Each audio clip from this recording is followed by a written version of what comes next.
रायबरेली में पूरे भारत सहित जहां प्रत्येक जनपद में इस वक्त राहुल गांधी की भारत जोड़ो न्याय यात्रा चरम स्तर पर है, तो वहीं आज 60 किलोमीटर की दूरी तय करते हुए अमेठी से रायबरेली पहुंचे राहुल गांधी, जहां उनका सबसे पहले कांग्रेसियों ने राही में स्वागत किया। तत्पश्चात रायबरेली के गोल चौराहा, सिविल लाइन, डिग्री कॉलेज, कहारों का अड्डा, त्रिपुला चौराहा, गंगागंज, हरचंदपुर, बड़छावा में समस्त लाखों की संख्या में उपस्थित होकर कांग्रेस कार्यकर्ताओं ने जमकर फूल मालाओं व ढोल नगाड़े के साथ अपने प्रिय राहुल गांधी का स्वागत किया। जहां उनकी न्याय यात्रा में कांग्रेस प्रतिनिधि के.एल. शर्मा, कांग्रेस प्रदेश अध्यक्ष मल्लिकार्जुन खड़गे एवं ऐसे तमाम उच्च नेता उनकी न्याय यात्रा में उपस्थित रहे। सांसद सोनिया गांधी के रायबरेली में राहुल गांधी के पहुंचते ही कांग्रेस कार्यकर्ताओं में जोश और उत्साह देखने को मिला। वरिष्ठ कांग्रेस नेता, कांग्रेस कार्यकर्ता और नौजवान युवकों से खास बातचीत की, जहां सभी ने भारतीय जनता पार्टी पर जमकर निशाना साधा और तमाम आरोप लगाए और कहा, अब की बार कांग्रेस सरकार। आपका पेपर लीक हो जाता है और वही 2-3-5% लोगों को 100% मार्क्स मिल जाते हैं बिना कोई काम किए। आप देखते रह जाते हो। भाई और बहनों, आप पिछड़े परिचय दे दें। मैं सुनील कुमार, शहर अध्यक्ष एससी विभाग रायबरेली, कांग्रेस पार्टी। आज जो राहुल गांधी जी के द्वारा उनके नेतृत्व में भारत जोड़ो न्याय यात्रा रायबरेली आई है, उसका यात्रा से यहाँ की जनता, आम जनमानस बहुत ही उत्साह बढ़ा है लोगों के अंदर, कार्यकर्ताओं में जोश का संचार हुआ है।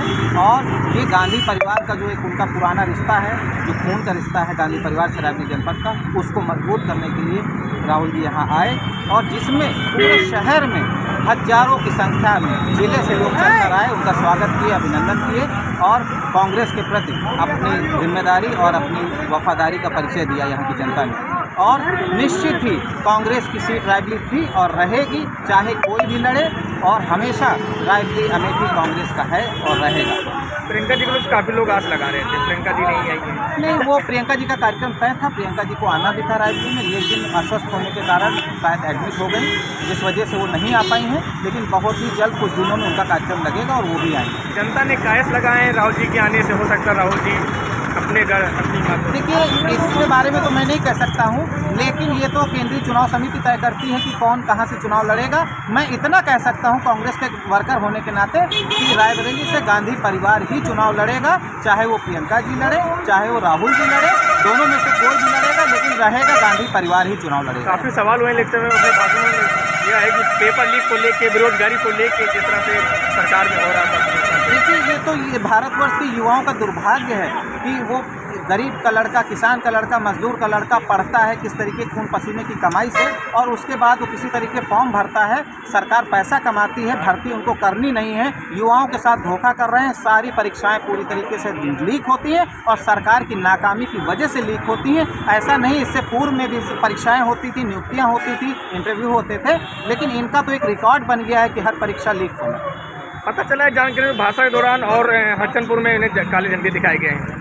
देखिए, ये तो बीजेपी की हताशा का परिचायक है कि हमारे जन नेता राहुल गांधी जी के लिए उमड़ता हुआ जन सैलाब और प्रेम, यहाँ की जो आस्था है लोगों में, उसको देखकर वो हताश हुए और हताश होकर काले झंडे दिखा रहे हैं। काले झंडे दिखाने से कुछ नहीं होगा। आप सरकार को अपना काम करना चाहिए, जिसलिए जनता ने आपको सरकार दी है, आपको अधिकार दिया है। अब आप जनता के प्रति जवाब दें हैं, चुनाव का समय आया है, अब आप जनता को जवाब दीजिए। क्या कहेंगे भीड़ को लेकर? काफ़ी भीड़ थी। भीड़ यहाँ 50 हजार लाखों की संख्या में पूरा शहर पटा हुआ था। यहाँ से सारस होटल से लेकर के और रतापुर तक, त्रिपुला तक लाखों की संख्या में रायबरेली की जनता दूर दराज गांव देहात से चल कर आई अपने नेता को देखने के लिए, स्वागत करने के लिए। रायबरेली के कोई कुछ ऐसे कोई उन्होंने स्वागत किया हो, ऐसा भेंट किया, कोई उपहार दिया हो रायबरेली को अपने भाषण में जाते वक्त कुछ कहा हो? देखिए, उपहार क्या देना, वो तो परिवार है, कोई उनकी ना सरकार है, ना सत्ता है, ना वो मंत्री है, ना मुख्यमंत्री हैं। ये सब काम तो सरकार का होता है, लेकिन सांसद के रहते हुए आदरणीय सोनिया जी ने अपने पूरे दायित्वों का निर्वहन किया। कोरोना काल में कोई भाजपा नेता नजर नहीं आया। कोरोना काल में उन्होंने ऑक्सीजन भिजवाने का काम किया। जिला अस्पताल में जो आज ऑक्सीजन की सप्लाई हर बेड पर व्यवस्था हुई, वो सांसद निधि से हुई। पूरी सांसद निधि 2 साल की उन्होंने यहाँ के प्रशासन को दिया कि आप कोरोना काल में जनता के हित में जो प्रयोग कर सकते हैं उसका करें। अब ये निर्भर करता था स्वास्थ्य विभाग पर या जिला प्रशासन पर कि उसने कितना उसका यूज़ किया।